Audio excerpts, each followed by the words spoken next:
FIFA boss Gianni Infantino goes full Trump as he furiously slams World Cup critics for spreading hate in blistering social media rant.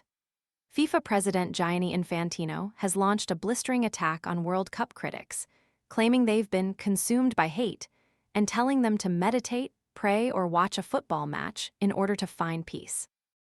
With the 6-week tournament officially over, Infantino took the time to address his detractors through a 15-slide post on Instagram, where he seemingly defended a number of controversies that occurred throughout the summer competition. The outburst was posted across Infantino's personal Instagram account and cross-posted to FIFA's official page on Sunday night, reaching over 13 million followers. Infantino, who didn't hold a press conference when the World Cup began, nor when it ended, began his outburst by calling out those who missed our beautiful game, the emotions, the celebrations, the laughter, the crying, the deception, and the joy. He claimed that those who missed out were so consumed by hate and criticism. The FIFA chief appeared to take aim at journalists as he claimed critics sat behind their pens and papers, behind their screens spreading hate and false rumors. FIFA president Gianni Infantino launched a blistering attack on World Cup critics on Sunday. Wet boots ruining your mornings? The job site boot dryer uses gentle, fanless heat to quietly dry boots, shoes, and gloves overnight, helping reduce dampness and odor. Want to check today's Amazon deal? Scan the QR code now or visit grabdeal.us/4 before it's gone. In a 15-slide Instagram post, Infantino called out those who were so consumed by hate and criticism that they missed our beautiful game, the emotions, the laughter, and the joy. I want to say that while you're sitting behind, we at FIFA are on the front lines organizing, working hard, and delivering the best show in the world, he continued. Infantino, 56, then claimed, "We experienced no violence, no incidents, 100% safety and security, only joy and happiness." However, critics online were quick to point out a number of violent incidents that occurred as a direct result of the 6-week summer tournament. In fact, the opening day of the 2026 FIFA World Cup was hit by violent protests as riot police fired tear gas at demonstrators prior to Mexico's game against South Africa. The massive demonstrations were fueled by a coalition of multiple unions and activist groups marching to draw global eyes to the country's severe domestic issues.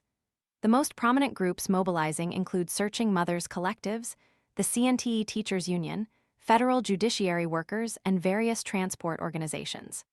In total, it was reported that 8 simultaneous protests took place. Away from the tournament's opening day, there were a number of violent incidents that occurred at fan parks and during post-match celebrations worldwide. Most tragically, Infantino's claim of 0 incidents ignored the death of 4 supporters in Mexico City, who suffocated during chaotic street celebrations following Mexico's round of 32 victory over Ecuador. Infantino claimed, "We experienced no violence, no incidents, 100% safety and security." However, there were a number of violent incidents throughout the tournament, such as when protesters clashed with riot police prior to the very first game of the 2026 World Cup. While Mexico secured a 2-0 victory over South Africa, thousands of protesters hit the capital. While Infantino previously offered condolences on social media, the day after the tragedy, his 15-slide post made no mention of the victims when boasting about tournament safety.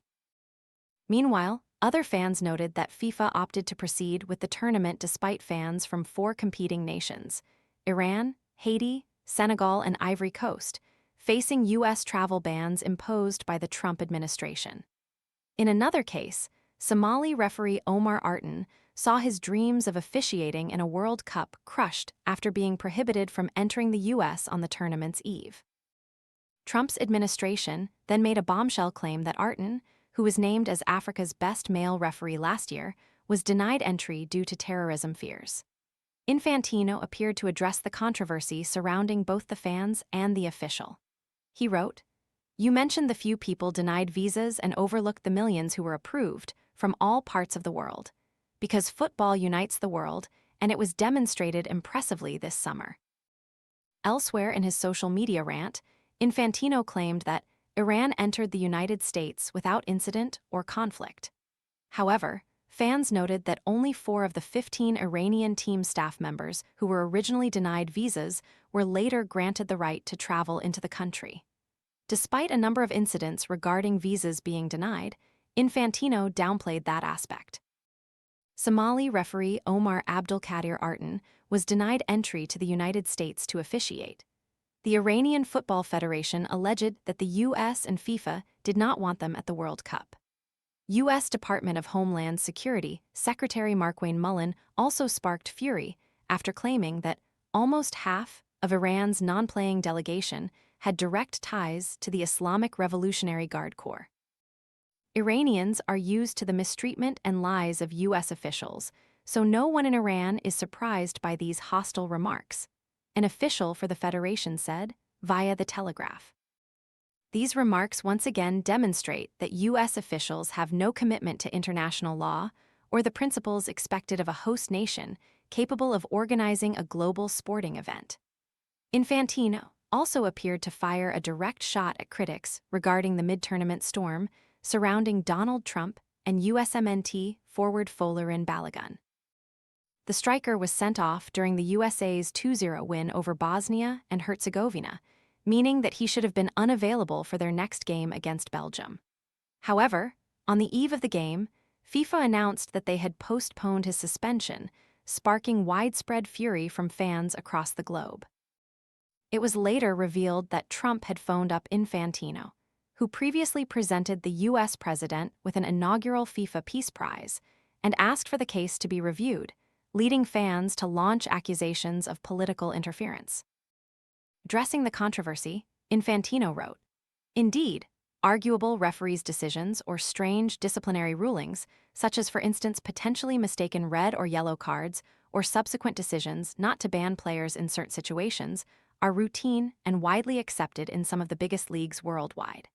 Hinting at the drama surrounding Folarin Balogun's postponed suspension, Infantino claimed that instances like that are routine and widely accepted in the biggest leagues worldwide. The forward, who was sent off for this tackle, will now be available to face Belgium on Monday. It later emerged that Trump had called Infantino over the matter prior to a decision being made. It's curious that the same countries employing these practices are the ones criticizing, the FIFA chief added on the matter. The unprecedented ruling sparked furious accusations of political favoritism from UEFA, the Belgian Football Association, and countless European lawmakers. The Norwegian Football Federation have also since confirmed plans to file a formal complaint over Trump's role in the decision. He capped off his tirade by telling his detractors to step away from their computers and find peace. To those spending their time and energy hating us, please take a moment to reflect, meditate, pray, or watch a football match and truly observe the faces, the eyes, the emotions, Infantino concluded. To the pens and papers, to all the screens, may you find love and peace where the people behind you couldn't. May you find peace. We at FIFA have found ours, and we deliver it by delivering the most outstanding FIFA World Cup.